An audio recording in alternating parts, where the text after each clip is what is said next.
Hello friends, welcome back to our channel moms daily. ഇന്ന് ഞാൻ വന്നിരിക്കുന്നത് ബ്രെഡും പഴവും ഒക്കെ വെച്ചിട്ട് ഉണ്ടാക്കിയെടുക്കാൻ പറ്റുന്ന പെട്ടെന്ന് തന്നെ ഒരു മാവ് ഉണ്ടാക്കണ്ട, മാവ് പരത്തണ്ട, മാവ് കുഴയ്ക്കണ്ട, അങ്ങനെയൊന്നും ഇല്ലാതെ നിമിഷ നേരം കൊണ്ട് ഉണ്ടാക്കിയെടുക്കാൻ പറ്റുന്ന ഒരു അടിപൊളി സ്നാക്ക് റെസിപ്പി ആയിട്ടാണ് വന്നിരിക്കുന്നത്. കുട്ടികൾക്കും വലിയവർക്കും ഒക്കെ ഒരുപോലെ ഇഷ്ടമാവുന്ന ഒരു സൂപ്പർ സ്നാക്ക്. അപ്പോൾ നമുക്ക് നോക്കാം. അപ്പോൾ അതിനായിട്ട് ഞാനിവിടെ ഒരു മിക്സിയുടെ ജാറിനകത്തോട്ട് 3 കഷ്ണം ബ്രെഡ് ഞാനൊന്ന് മുറിച്ചിടുന്നുണ്ട്. നമുക്കിതൊന്ന് പൊടിച്ചെടുക്കാൻ വേണ്ടിയിട്ടാണ്. അപ്പോൾ നമ്മൾ മുറിച്ചിടുമ്പോഴത്തേക്കും പെട്ടെന്ന് തന്നെ നമുക്ക് മിക്സിയിൽ അടിച്ച് കിട്ടാൻ വേണ്ടിയിട്ടാണ്. അപ്പം ഞാൻ ഈ ബ്രെഡിൻ്റെ സൈഡൊക്കെ എടുക്കുന്നുണ്ട് കേട്ടോ. നിങ്ങൾക്ക് ഞാൻ ആ സൈഡ് കഴിക്കാൻ താല്പര്യമില്ല എന്നുണ്ടെങ്കിൽ അത് മുറിച്ച് മാറ്റാം. പക്ഷെ ഞാൻ ഇത് അങ്ങനെ തന്നെ ഇതുപോലെ അങ്ങ് മുറിച്ചിട്ടിട്ടുണ്ട്. ഇനി മിക്സിയിൽ നമുക്കിതൊന്ന് പെട്ടെന്ന് തന്നെ ഒന്ന് അടിച്ചെടുത്തിട്ട് വരാം. ഒരു 30 സെക്കൻഡൊക്കെ മതിയാവും. പെട്ടെന്ന് തന്നെ ഇത് പൊടിയായിട്ട് കിട്ടും. കണ്ടോ, ഈ ഒരു രീതിയിൽ നമുക്ക് ക്രംസ് ആയിട്ട് കിട്ടിയിട്ടുണ്ട്.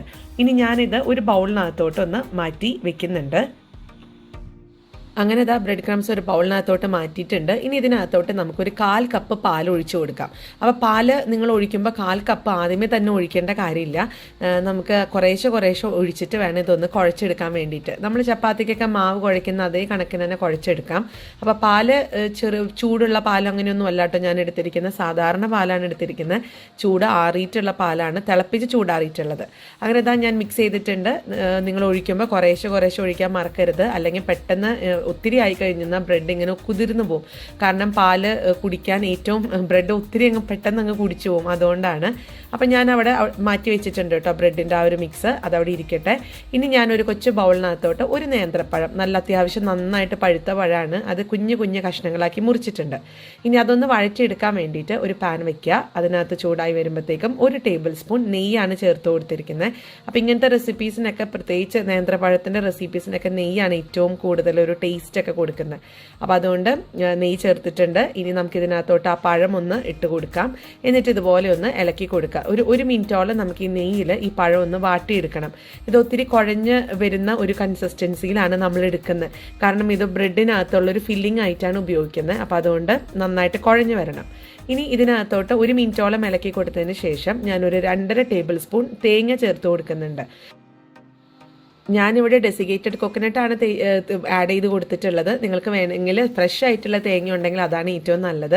ഇനി 1.5 ടേബിൾ സ്പൂൺ പഞ്ചസാരയും കൂടെ ചേർക്കുന്നുണ്ട്. കാരണം ഞാൻ എടുത്തിരിക്കുന്ന പഴത്തിന് വലിയ മധുരമില്ല. അപ്പോൾ ഇനി ഇതെല്ലാം കൂടെ ഒന്നും കൂടെ ഒന്ന് മിക്സ് ചെയ്യാം. അപ്പോൾ ഇനി ഇതിനകത്തോട്ട് ഞാൻ ഒരു ഏലക്കയുടെ കുരു ഒന്ന് ചേർത്ത് കൊടുക്കുന്നുണ്ട്. അല്ലെങ്കിൽ ഏലക്കപ്പൊടി ആണെങ്കിൽ അങ്ങനെയും. നമുക്കിതിൻ്റെ ഒരു ഫ്ലേവർ കിട്ടാൻ വേണ്ടിയിട്ടാണ്. എന്നിട്ട് ഇത് നന്നായിട്ടൊന്ന് മിക്സ് ചെയ്ത് കൊടുക്കാം. ഇനി നിങ്ങൾക്ക് ഇതിനകത്തോട്ട് കാഷ്യൂ നട്ട്സോ, കശുവണ്ടി, ഡ്രൈ നട്ട്സോ, ഡ്രൈ ഫ്രൂട്ട്സോ ഒക്കെ ചേർത്ത് കൊടുക്കണമെന്നുണ്ടെങ്കിൽ അങ്ങനെയൊക്കെ ആവാട്ടോ. നമ്മുടെ വീട്ടിൽ എന്തൊക്കെയാണ് അവൈലബിൾ ആയിട്ടുള്ളത് അതൊക്കെ ചേർത്ത് കൊടുക്കാം. ഇനി നമുക്ക് കപ്പലണ്ടി ആണെങ്കിലും ഉണ്ടെന്നുണ്ടെങ്കിൽ ചേർത്ത് കൊടുത്താൽ നല്ല രുചിയാണ്. അപ്പോൾ ഇങ്ങനെയാണ് നമ്മുടെ മിക്സ് ഇരിക്കുന്നത്. അപ്പോൾ ഞാനിത് പാത്രത്തിലോട്ടൊന്ന് മാറ്റി വയ്ക്കുന്നുണ്ട്. അങ്ങനെ നമ്മുടെ പഴത്തിൻ്റെ മിക്സ് ഇവിടെ റെഡി ആയിട്ടുണ്ട്. ഒപ്പം നമ്മുടെ ബ്രെഡും ഇവിടെ വെച്ചിട്ടുണ്ട് കേട്ടോ ബൗളിനകത്തോട്ട്. അപ്പോൾ നമ്മളിങ്ങനെ എടുക്കുമ്പോൾ കയ്യിൽ ഒട്ടിപ്പിടിക്കാൻ സാധ്യതയുണ്ട്. അപ്പോൾ ഏറ്റവും നല്ലത് കയ്യിൽ അല്പം എണ്ണ കയ്യിലൊന്ന് തടവിയിട്ട് ഇതേപോലെ കയ്യിൽ തടവുക. എന്നിട്ട് നമുക്കിത് ആദ്യം ഒരു കുഞ്ഞൊരു ബോൾ, ഞാൻ ഇതെന്ന് പറയാൻ പറ്റത്തില്ല, ഞാൻ അത്യാവശ്യം വലിയ രീതിയിൽ തന്നെയാണ് ഉണ്ടാക്കിയെടുക്കുന്നത്. അപ്പോൾ ഞാൻ അത്യാവശ്യം മീഡിയം സൈസ് ആയിട്ടുള്ള ഒരു ബോൾ എടുത്തിട്ടുണ്ട്. എന്നിട്ട് അതിങ്ങനെ കയ്യിൽ വെച്ചൊന്ന് പരത്തിയിട്ട് ഇതിനകത്തോട്ട് നമുക്ക് നടുക്കിൽ ആ ഒരു പഴത്തിൻ്റെ ഫില്ലിംഗ് വെച്ച് കൊടുക്കാം. എന്നിട്ട് വേണമെങ്കിൽ നിങ്ങൾക്ക് ഏതാണോ കംഫർട്ട് അതനുസരിച്ച് ചെയ്യാം കേട്ടോ. പല മെത്തേഡിൽ നമുക്കിത് ഉരുട്ടിയൊക്കെ എടുക്കാമല്ലോ. അപ്പോൾ വേണമെങ്കിൽ ആദ്യം നമ്മൾ എടുത്തിരിക്കുന്ന ബോൾ നടുവേ ഒന്ന് കുഴിയാക്കിയിട്ട് ഈ ഒരു ഫില്ലിംഗ് കൊടുത്ത് പിന്നെ നമുക്ക് റൗണ്ടാക്കി ഷേപ്പാക്കി എടുക്കാം. ഞാൻ എന്താ ചെയ്യുന്നതെന്ന് വെച്ചാൽ വേറൊരു കുഞ്ഞു ബോളും കൂടി എടുത്തിട്ട് അത് ഒന്ന് പരത്തി ഇതിൻ്റെ മേലെ വെച്ചിട്ട് പിന്നീട് ഇതേപോലെ ഒന്ന് കയ്യിലൊന്ന് ഉരുട്ടി എടുത്ത് ഷേപ്പാക്കി എടുക്കുകയാണ് ചെയ്യുന്നത്. എനിക്ക് ഇതാണ് കുറച്ചും കൂടെ ഈസി ആയിട്ട് തോന്നിയിട്ടുള്ളത് കേട്ടോ. ഈ ഒരു രീതിക്ക് നല്ല വലുപ്പത്തിൽ, അത്യാവശ്യം നല്ല വലുപ്പത്തിനൊക്കെ നമുക്ക് ഉണ്ടാക്കി കിട്ടിയിട്ടുണ്ട്. ഇനി ഇത് ഞാനൊരു ബൗളിനകത്തോട്ടൊന്ന് മാറ്റി വെക്കുന്നുണ്ട്. എന്നിട്ട് ബാക്കിയുള്ളതും ഇതുപോലെ ഒന്ന് പെട്ടെന്ന് തന്നെ ഷേപ്പാക്കി എടുക്കുന്നുണ്ട്.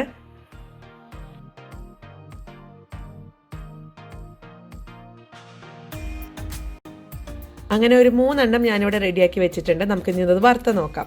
അപ്പോൾ അതിനായിട്ടൊരു പാൻ അടുപ്പത്ത് വയ്ക്കുക. സൺഫ്ലവർ ഓയിലാണ് ഒഴിച്ചിരിക്കുന്നത്. മീഡിയം ഫ്ലെയിമിൽ വെച്ചിട്ട് ഞാൻ എണ്ണ ചൂടാക്കിയിട്ടുണ്ട്. എണ്ണ ചൂടായി വരുമ്പോഴത്തേക്കും നമുക്ക് ഇതിനകത്തോട്ട് ഒരെണ്ണം ഇട്ട് കൊടുക്കുന്നുണ്ട്. അപ്പോൾ ആദ്യം ഞാൻ ഒരെണ്ണം വെച്ചിട്ട് കാണിക്കാം. പിന്നീട് നമ്മുടെ പാത്രത്തിൻ്റെ വലുപ്പമൊക്കെ അനുസരിച്ച് നിങ്ങൾക്ക് ഒത്തിരി ഇട്ട് കൊടുക്കാം. ഇതെങ്ങനെ നമ്മൾ ഒത്തിരി ഇട്ടത് കൊണ്ട് ഒട്ടിപ്പിടിക്കും അങ്ങനത്തെ ഒരു പ്രശ്നമൊന്നുമില്ല കേട്ടോ. നന്നായിട്ട് തന്നെ കിട്ടും. അപ്പോൾ ആദ്യം നമ്മൾ ഇട്ട് കൊടുത്തതിന് ശേഷം കുറച്ച് എണ്ണ ഇതുപോലെ ഒന്ന് മേലെ കോരി ഒഴിച്ചു കൊടുക്കുകയാണെങ്കിൽ പെട്ടെന്ന് പെട്ടെന്ന് തന്നെ എല്ലാ ഭാഗവും ഒരുപോലെ തന്നെ നമുക്കൊന്ന് മുരിഞ്ഞു കിട്ടും. ഇനി ഇതിൻ്റെ കളറൊക്കെ ഒന്ന് മാറി നല്ലൊരു ഗോൾഡൻ കളർ ആവുന്നത് വരെ നമുക്ക് തിരിച്ചു മറിച്ചൊക്കെ ഇട്ട് കൊടുക്കാം. അപ്പോൾ ഈ ഒരു കളറിൽ ഞാനിതങ്ങ് വറുത്ത് കോരി മാറ്റി വെക്കുന്നുണ്ട് കേട്ടോ. നല്ല രസമുള്ള ഒരു കളറല്ലേ. അപ്പോൾ നമുക്ക് ഒത്തിരി കറുപ്പിച്ചെടുക്കേണ്ട കാര്യമില്ല. പിന്നെ മാത്രമല്ല ഒത്തിരി വേവാനും ഒന്നും ഇതിനകത്തില്ല. ജസ്റ്റ് ആ ഒരു ബ്രെഡ് ഒന്ന് മൊരിഞ്ഞ് വന്നാൽ മതി. അപ്പോൾ ഇത് ഞാനൊരു ബൗളിനകത്തോട്ട് ഒരു കിച്ചൺ ടൗൽ ഇട്ടിട്ട് ഇട്ട് കൊടുത്തിട്ടുണ്ട്. ഇനി നമുക്ക് ബാക്കിയുള്ളതും ഇതുപോലെ ഒന്ന് പെട്ടെന്നൊന്ന് വറുത്തെടുക്കാം. അങ്ങനെ നമ്മുടെ സ്നാക്ക് വറുത്ത് ഇങ്ങനെ ഞാൻ പാത്രത്തിലോട്ട് ഇട്ടുകൊണ്ടിരിക്കുകയാണ്. ഇനി നമുക്കിതിൻ്റെ അകമൊക്കെ എങ്ങനെയാണ് ഇരിക്കുന്നത് എന്നുള്ളത് കാണണ്ടേ. നല്ല സോഫ്റ്റും പുറമേയൊക്കെ അത്യാവശ്യം ക്രിസ്പിയാണ്, കാരണം ബ്രെഡല്ലേ നമ്മൾ വെച്ചിരിക്കുന്നത്. പിന്നെ അത് അകമാണെന്നുണ്ടെങ്കിൽ ഉള്ളിലുള്ള ആ തേങ്ങയുടെ ഫില്ലിംഗ് ഒക്കെ സൂപ്പർ ടേസ്റ്റാണ്. തീർച്ചയായിട്ടും ഒന്ന് ട്രൈ ചെയ്ത് നോക്കുക. എന്നിട്ട് എങ്ങനെ ഉണ്ടായിരുന്നു എന്നുള്ളൊരു അഭിപ്രായം അറിയിക്കണം. മാത്രമല്ല നിങ്ങൾ ഈ ചാനൽ ആദ്യമായിട്ടാണ് കാണുന്നതെങ്കിൽ ഒന്ന് സബ്സ്ക്രൈബ് ചെയ്യാനും മറക്കരുത്. അപ്പോൾ അടുത്തൊരു വീഡിയോ ആയിട്ട് നമുക്ക് ഉടനെ കാണാം. അൻറ്റിൽ ദെൻ ബൈ.